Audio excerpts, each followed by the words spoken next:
What is up, everybody? It's your boys back again with another episode of Franchise Tag Fantasy Football Podcast. As always, please be sure to leave a like, rating, comment, and subscribe to the channel as we are growing, and we thank every one of y'all for it. Ray's always down there doing some stupid dance.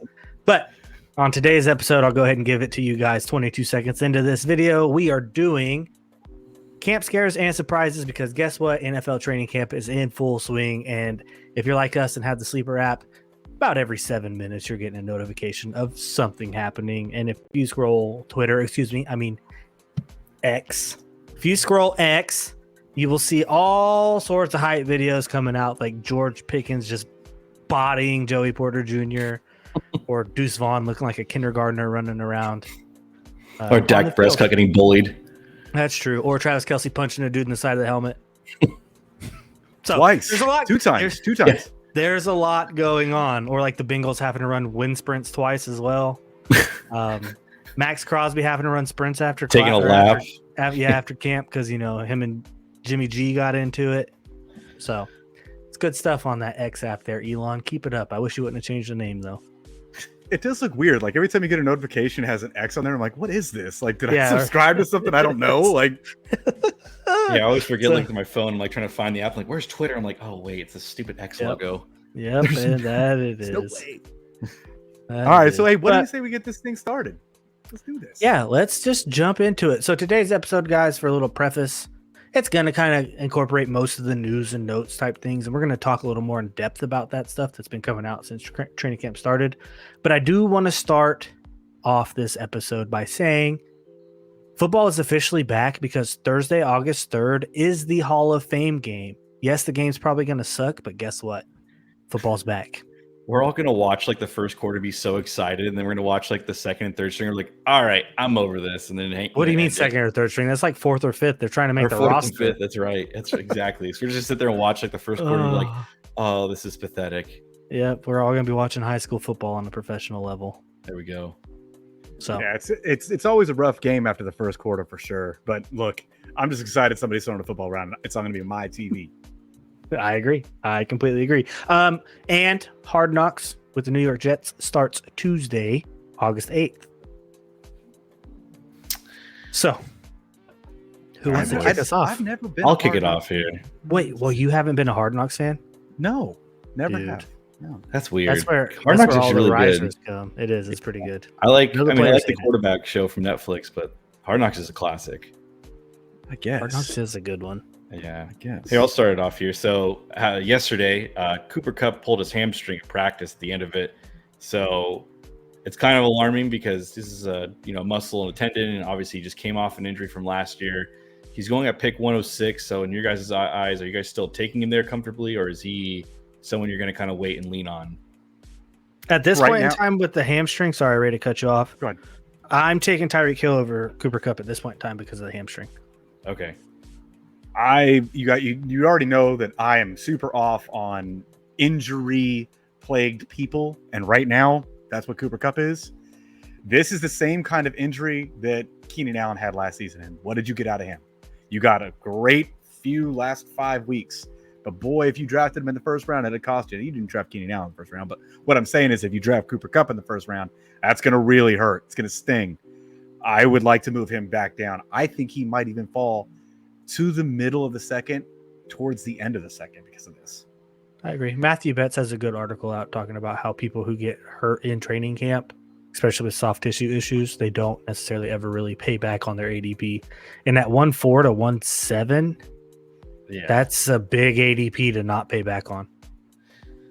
Yeah, you just want your first run to be a safe pick. So, yep. And normally he would be a safe pick, but if you got a hamstring, man, Keenan burned a lot of people with that. I don't know. I think that's gonna move his ADP down a lot. So if you get him a third, though, I mean, that's now it's not so bad. Not at all. Ray, kick us off. For the next bit of news, this Jonathan Taylor thing is crazy. So Wild. You're telling me that he went out there and said, "Hey, I would like to be paid," and they were like, "No, we're not going to pay you." And he's like, "Okay, well then I'm hurt." And they're like, "You're not hurt." And then he walked to practice and he was acting like he was hurt. Was he hurt? Here, Brennan, resident truther. Yes, I'm a Colts fan. So here, let me give you the 2 cents of what's going on here. back in January, supposedly he was doing a workout in Arizona and he hurt his back. So that was reported. He has to report that. Come March, April time, he says, I'm going to honor my contract and play it all the way through. Right after that, he fires his agent. He hires a new agent who's been a headache and a half for the Colts organization already to begin with. He is now making him, ask for this absurd amount of money. He's asking for $16 million, which is more than Christian McCaffrey. I love Jonathan Taylor. He is not better than Christian McCaffrey. This whole resetting the market thing for running backs isn't going to happen. He just came off of an injury. We just hired a brand new coach. So we need to see how you do in the system before we give you a contract. I know what Chris Ballard's thinking. He has the right to think that way. But Jonathan Taylor deserves to get paid. But right now, he needs to play out this last bit of a contract. And I know it's tough to hear that. What do you think, Aaron? Well, at this point in time, I'm not drafting him. At all? No, if he falls to the So he's back going at end pick of the- 14. If he falls to the back end of the second, beginning of the third, I might take a shot on it. Okay. So like right where But- Ramondre's going? Yeah, but Okay. Jim Irsay is not going to back down. He's not going to play bully ball. No, you don't want to. That's So- one dude that you don't want to play bully ball with because he has no regrets towards anything he does. I agree. I mean, I'll take him at a value, but I'm not taking him at 14 currently right now. What about you, Ray? Where are you taking him? I might be completely off on Jonathan Taylor until something gets resolved. I You're might just be gonna let it because go. I don't want to end up with the, hey, I'm not going to play this season, and I spend a second round pick on him. Whereas, like, that's again very high capital for a, oh shit, I don't have that player anymore. That's exactly what that is. Like, Yeah. Yep. I think people get reminded of Le'Veon Bell and everything else like that, the situation. So guys, it gives them, PTSD of that situation. But so if he's in the third round, would you still take him, Ray, or no? Like pick 28. He's fallen that far. no, Really? it would be tough though. I would really have to consider it. Yeah. That makes Yep. me sweat thinking about it. Yeah. All right. So next bit of news: Garrett Wilson has a low ankle sprain. Shouldn't hold him out week 1. He's supposed to return to practice tomorrow, I do believe. Is it? Okay. Yeah, I do believe it is tomorrow. He's supposed to come back to practice in a limited role. Low ankle, obviously, as we know, way better than high ankle. High ankle's 4 to 6 weeks on average. But that's not fading me off Garrett Wilson at all. Okay. There's Yeah, still it's not, 5 weeks till week 1. yeah, it's not fading me. I think Garrett Wilson's, a little bit undervalued in my opinion where he's going. So I'm still where he's at for value. I think is still fine. Agreed. Ray, Doesn't change a single thing for me. Not yet. how high are you taking him, Ray? You taking him in the first round of pick 12? Yes, I Oh, would take him at pick 12. Yes, absolutely. Oh my goodness. All right, boys. So same teammate here, Breece Hall. He's still on the pup, and it's looking like week 1 is in jeopardy, along with Dalvin Cook coming in to fill in as a split backfield. His current ADP is 27. So let me ask you, gentlemen, is he worth taking at 27 right now? Bro, the mock draft we did, he fell to like the 6th round. 7th. The That's 7th wild. round. I passed on him 4 times. Same. And I needed a running back. And I Same. passed on him. And I just like, you know what? I'm going to kick the can a little further. Kick the can a Yeah, little further. Exactly. If you guys haven't seen what we're talking about, go watch the Talking Heads mock draft. I started out wide receiver heavy. I was like 5 wide receivers deep and needed a running back, and I still passed on him. That's crazy. I I don't did want to see- deal with it, especially with the Dalvin Cook news about he will probably either be a Dolphin or a Jet, one of the two, whoever offers him the most money. Let's be real. So Who did I'm you not take? So let me ask you, sorry to interrupt you. Who did you take as a running back then before Breece Hall?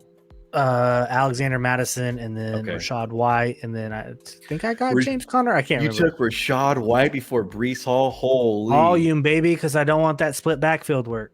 All right. I Yeah, don't know if I'd do that. I definitely did the same thing where I was I took- definitely taking a lot of different Yeah. positions before I took running back. But I think honestly, I can't remember because I brain dumped it because it was so long. But I think I took Alexander Madison first and then James Conner. yeah, I took the definitely two went. workhorses. I went in the 6th. I went Javonte Oh. Williams and turned around and took James Cook as my running back too. Go ahead And and then, tell me where I took my first 2 running backs. Your first 2 running backs were Alexander Madison, Rashad White, J.K. Dobbins, and Zach Cabernet. That's right. That's what I took. So I That's did. true. And my main thing is I know we're taking a long time on Brees Hall here, just kind of repeating ourselves. I don't want to have to deal with him coming off the pup, and I don't want to have to deal with the 4 to 6 weeks of him getting back into game shape. I don't want to have to deal with Dalvin Cook signing there and it being a whole huge debacle and a thing, because I guarantee you, yes, Brees Hall is great, but he's going to take a back seat. And if not a back seat, at a minimum, a 50-50 split with Dalvin Cook. Just for context, so I know again. what Dynasty, Aaron I'm said is drafting true. him, though. Just say that. Dynasty, I'm drafting him. For context, Brees Hall went at the back of the 7th in our content creator mock draft. So these are people that create content just like us that are telling you guys who to go pick up, who not to pick up. You know, some smart fellas in there, and he went to the back of the 7th. And if Dalvin Cook does end up signing there, I can't say that I want a piece of the limited amount of pie that it's going to be there. I don't know if I do or not.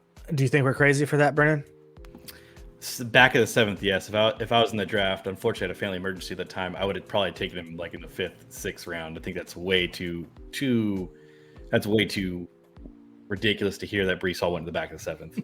I agree. Trust me, I completely agree. But We were where I saying was it. at the time, I don't know. I don't have an issue with it. Sleeper changed their stuff, and I'm still not quite used to getting back around to where everything is. Yeah. So basically, if you're going to be drafting Brees Hall, draft at your own risk. I personally would rather have Javonte and probably James Cook. I actually made that decision, so that's how I feel about it right now. But we're going to get to a little bit of that in just a minute. I think James Cook, we're going to have a little segment on him. I've had too many notifications on James Cook, let me tell you. So the next bit of news we got, a little scare for everybody. I don't think there's anything to be really worried about. I don't think so. Joe Burrow obviously had a big scare. Everyone was thinking he might have tore his Achilles. He did not. Just a calf strain. Things are okay. It's going to be okay. What do you guys feel if he were to miss any time? How much time do you think he misses with a calf strain? Joey B, One week. maybe. Yeah, I think they'd miss the one if it's like that severe, which what it looked like. They said like 4 to 6 weeks, so it puts them right at the time frame of that. I mean, there's talking heads talking about it. I mean, if it would just be week 1 potentially, nothing crazy like that. But it does worry me. You know, it's just now the 4th preseason he's not going to be attending because Joey B doesn't need preseason. he doesn't need preseason. Yes, but it's still. I mean, like he's going to pick 34, which it's pretty high for a quarterback. So, and that I think Joe Burrow's great, but I don't know. It's a little risky right now just because we just don't know. Once again, to drop back to the content creators draft, if you haven't seen it, go check it out. I think Patrick Mahomes went in the 3rd, and he was the first quarterback, and then Josh Allen went in the 4th, back of the 4th, like last pick of the 4th round. So with actual people outside of mock drafting against the computer, the quarterbacks do have a tendency to drop just a little bit. Joey Burrow went like mid to back into the 5th. I would still take him there, even with the injury, knowing he's going to miss week 1. Same. Yeah, same. I agree. So, up next, Kenneth Walker. We could talk about both of these running backs, but Kenneth Walker did a ouch, my groin. Pulled his groin. They say it's not super serious. They say Charbonnet's injury is a little bit more kind of serious to deal with, but obviously Pete Carroll is always a liar, and you can never trust him. So with Kenneth Walker, where's he going? Are you okay with him in a split backfield, having a preseason training camp groin soft tissue issue injury? Are you good with him at 27, or are we fading? I think he's at 37. My apologies if I typed 27, but I've been fading that Seattle backfield just because like there's parts of me that think that Zachary Cabernet could win that job, like be the better back. It's a possibility. I'd rather have Aaron Jones, Joe Mixon, Dameon Pierce, and then like right when he gets like the J.K. I don't know about range. Dameon Pierce. I think Dameon Pierce is a legit runner, so that's why I think pretty high Devin on him. Singletary still way more work in that backfield. than There's a Dameon Pierce. possibility of that. I am worried about that. But in regards to like Kenneth Walker and obviously Pete Carroll being, the great, truth teller he is towards fantasy football, I tend to just wait till there's actually him on the field again. Yep. I find myself taking Charbonnet later, like more and more later as it goes on, as we get closer to actual draft season. Yeah, I'm definitely fading Ken Walker as hard as I can right now. Definitely. I feel like, and again, in that creator mock draft, should have taken him a little sooner than where he actually went, which was the 6'5", 6'6". But definitely has some other running backs that I would have over him. Everybody that you mentioned, probably not Dameon Pierce. That's weird that like that was the name that you threw out. But again, Javonte, 100% taking him over him. Maybe he might be around where David Montgomery's going right now. Maybe. To me. All right. Fair enough. Next bit of it is J.K. Dobbins. He's still in the pup. Obviously, he dealt with injuries last year. He went on a complete tear going into the end of the year, and now he's back in the pup. And this seems more of a contact injury, like he wants a new contract, and compared to a real injury. So do you guys think he'll be on the field, or is he still a value of where he's going at 51? 51, I'm taking the shot. You're a big JK guy, though. I know. Big JK guy. I'm not, and I'm again. It sounds like I'm out on everybody, right? I'm just out on everybody. I've been out on JK for a long time. I'm still out on him. For me right now, I think in that high passing offense of what Monken's going to do there. I mean, JK's more of a running back I would like to take if I don't already have one. Like if I went wide receiver first in the first couple rounds, so he's perfect for that zero RB strategy. So I don't mind where he's going. Obviously, it's still a little early, and he seems a little ticked off from that Zoom meeting along with Jonathan Taylor. So I'm kind of hoping this all kind of fades away right before season starts. But right now, it's pretty hot and heavy with the running backs hating the GMs. Yeah, definitely. Next bit of news we got here: Kyle Pitts shown in camp wearing a brace on his repaired knee, which was just supposed to be an MCL. That was, what did you have here on here? I don't see a time frame. I know that it's been a while, maybe like 7 months. MCLs don't take that long to repair or to heal. I don't know if this is just more precautionary stuff for him. I don't know. I don't feel as though that hinders my thoughts on Kyle Pitts right now. I think it's definitely more the videos you're seeing from camp that are hindering my thoughts of Kyle Pitts. But I don't think there's anything to worry about in the knee right now. So for braces, they typically don't want you in braces unless you need it, because if you keep wearing a brace, your knee relies on you being in a brace full time. And so that's why it's kind of concerning. It's why a lot of sports doctors have pointed out, like, it's kind of weird to see him still in a brace when it's just an MCL injury, because when you need a pens on the brace, then you're going to need that brace forever, which obviously he was perfectly healthy and fine the year before. So now with a brace, it's a little concerning for the knee. That's what it is. Okay.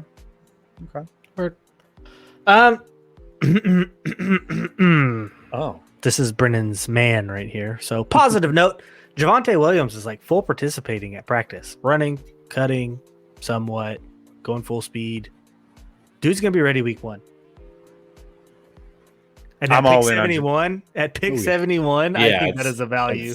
That's ridiculous value. He's gonna go, and like I want to say he'll go in the 4th round in most of my money leagues, I'd guess, because that's ridiculous. To the moon. To the moon, woman say. I wish I would have taken him in Dynasty now instead of Brennan. Mm-hmm. Discounts are great. They are great. Discount double check. That's So this happened a little bit earlier. Kadarius Toney had another knee cleanup surgery on the same knee. It's the second one, I believe now. The reports are he's supposed to be ready by week 1. He's going at pick 90. So is he a value? Is he a steal? Or are you guys not drafting at pick 90 and waiting? I'm gonna let Ray go. This is this guy. I'm still going to be taking him at 90. I'm still going to be taking him. And most likely he's going to fall because of this news. And that's just going to help his ADP drop a little more, which I'm more comfortable with. 90's the spiciest I'd like to take Kadarius Toney right now. You don't know what that is. There could not be a receiver 1 in Kansas City. It could just be Travis Kelce. And that's probably what it's going to be. That's probably what it's going to be again. Yeah. Everyone's just trying to find the stock. Everyone's searching for that gold gem of Patrick Mahomes' wide receiver 1. And I'm going to tell everybody, we don't know until season starts, because it could be Rashee Rice. It could be Sky Moore. It could be Justin Ross. It literally could be a bunch of names that we could say here, because we just don't know. That's a one thing we all know we all know and agree on is the target leader in Kansas City will forever and always be Travis Kelce until he retires. And I have a good feeling it will never be Marquez Valdez-Scantling being the target. Correct. That's a good point. Yeah. Never in the history of time. Correct. So I think that's pretty much it and wraps it up for the scares portion of the news. Yep. Let's go to surprises. This is, as we were talking about to begin the show, all the hype you get to see on the old X app. See, it just sounds so dirty when you say it. And Sleeper. And Sleeper. And That is true. Instagram. Yeah, and Sleeper. And Instagram and All the social media ESPN.com platforms, yeah. and TikTok. all the good stuff. TikTok. Specifically. Yeah, TikTok's a great place. Go check us out on TikTok, guys. So camp surprises. One person that I am super surprised about that we dogged on for being a nothing but body catcher, pads catcher, can't catch the ball with his hands. Why did they draft this person? They already have that receiver in this archetype. If you're guessing right now and you guessed Quentin Johnston, you are correct. This man has high pointed everything I have seen on social media, and it seems like he has the strongest hands known to man. I can't deny that. I can't deny it.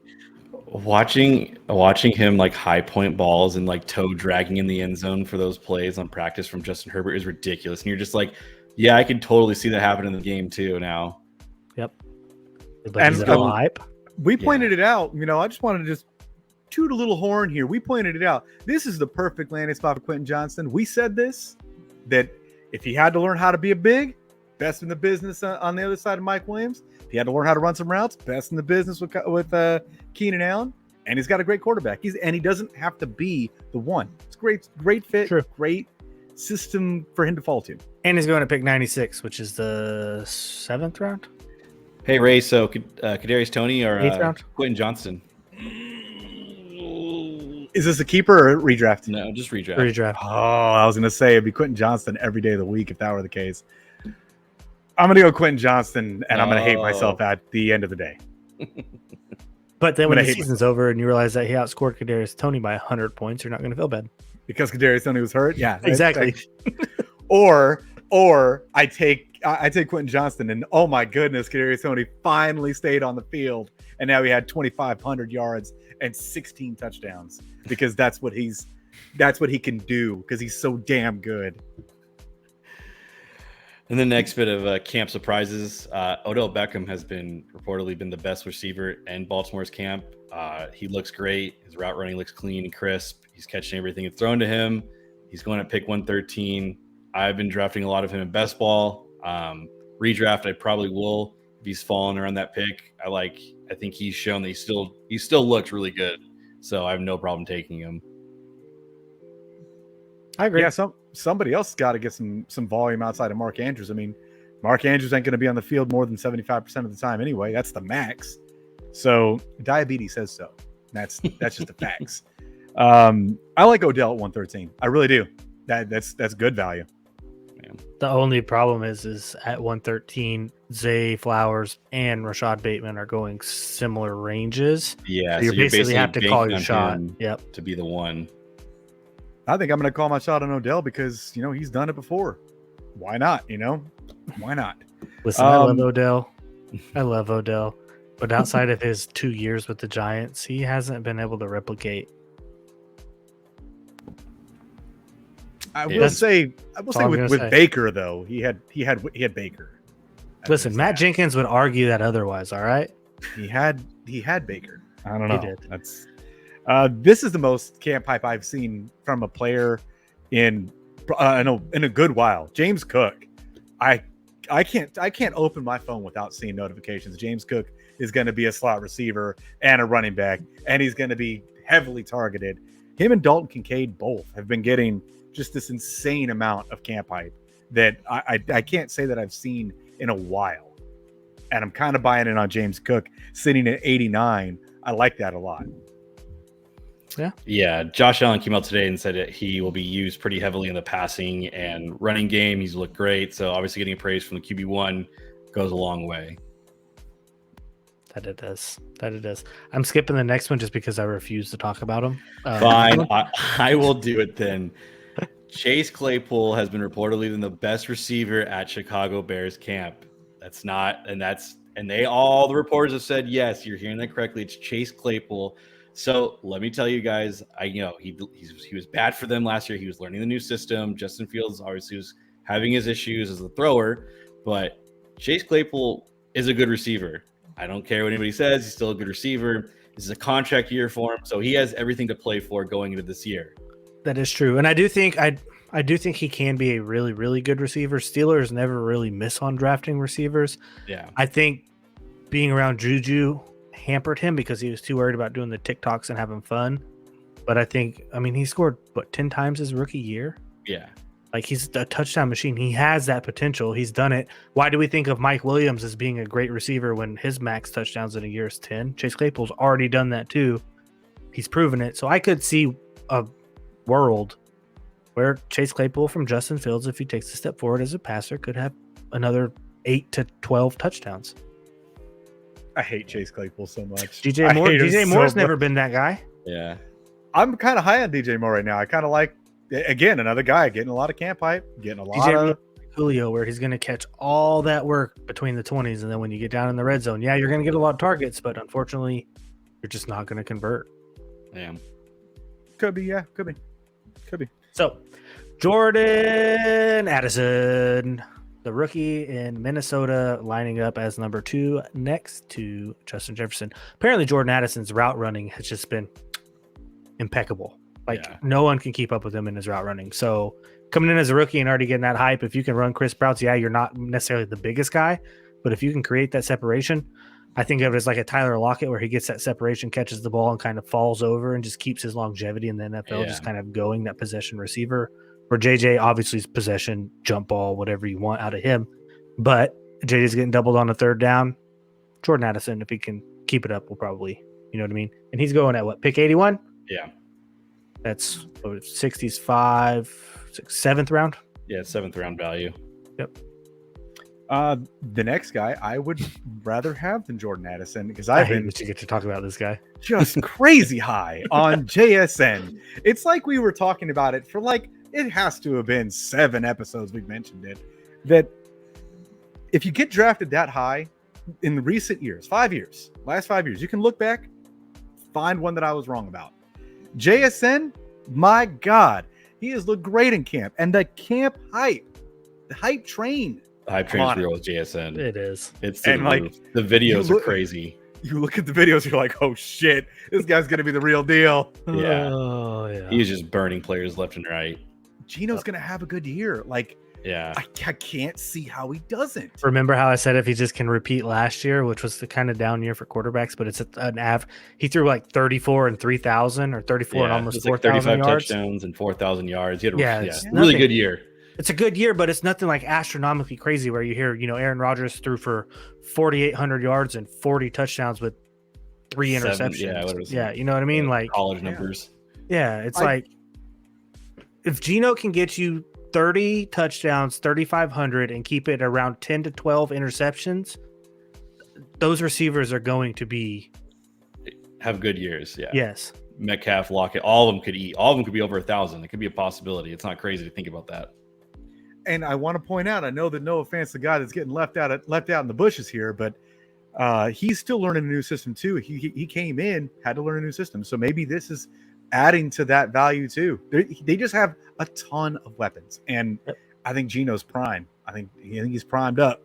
People are fading him. That is true. And that is what, he finished as quarterback 5 last year and 6-point touchdown. And we collectively had him at 13, I think. Yeah. And I could realistically, if Gino finishes 9 to 14, that's a good year for even the receivers. If he's your second quarterback in a super flex, you're looking real good. Real good. Yeah. But one thing I will say is, everyone always says, Seattle wants to run the ball, but let Russ cook back in the day. And Pete Carroll, for whatever reason, they had a good balanced offense last year for me. Kenneth Walker had big boom plays, but they kept it balanced. Gino got to his spots, got to his reads, and if they can do that again this year, especially with the committee in the backfield, it's going to murky it up for fantasy, but Gino is a late round quarterback target if you're still doing that strategy in fantasy football. I know we were talking about JSN, but Yeah. we got Yeah. sidetracked. Is there anybody else you guys wanted to talk about that's getting all this camp hype? I got two more names real quick. Go That's ahead. all I got. All right, so Darren Waller, they've had to pull him out of practice a couple times because he's getting too many targets. Just a name to remember. That is a real thing that happened 2 days in a row. Just remember, you heard Darren Waller's name here too. And Romeo Dobbs, he has been mossing everybody, to include Jair Alexander, on one-on-ones. Mossed this man. Yikes. It has been something that has been said every single day out of Packers camp that Romeo Dobbs is the one in their offense, and it's crazy to think that.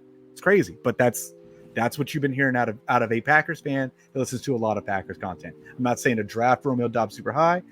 Take him at the end of the draft because that's where he's going, and see what you got. It is true. And that's it. Yeah, that's all I got. That's it, huh? That's it. We're done. I do want to ask you guys a question. Speaking of Packers receivers, I want to talk about an ex-Packers receiver. I want to know if you guys believe the hype or if you think it's just BS. Is Devontae Adams actively trying to force himself into a trade? I haven't heard that. I haven't heard anything like that. I know the whole Aaron Rodgers like opening up cap space so a player who they can get at the half break of the season, which everyone alluded to Devontae Adams, but I was pretty sure Devontae Adams wanted to go to the Raiders regardless. Everything He did. Yeah, so He wanted to I don't play know for if his he would hometown do- team. Yeah, so I don't know. That could He change. He came out and said that he wants to retire a Raider. Ah. He came out and said that. Okay. Does Josh Jacobs show up for week 1? Yes, he should. I think he Just should have too because he doesn't have any. What leverage does he He has have? no leverage. Yeah. No running backs have zero leverage. You should just saw Saquon fold. You just watched him fold where he could potentially get franchise tagged again next year. So, and all I did was say, hey, if you make the playoffs, we'll give you another $1 million. Yep, that's fair. Hopefully he'll get a little help from Darren Waller that's having to be pulled out of practice. But I think that pretty much wraps up our show today, guys. Let us know in the comments down below if you guys have heard of any camp hype or any scares that you kind of are keeping your ear to, because obviously you all have your own favorite teams as well, and you listen to those beat writers. For example, like Ray listens to the Packers beat writers and talks about Romeo Dobbs. But let us know what you guys think down below. As always, leave a like, rating, comment, and subscribe to the channel. Follow us on TikTok because Brennan is doing magic over there. But till next time, you know how it goes. We will see you later.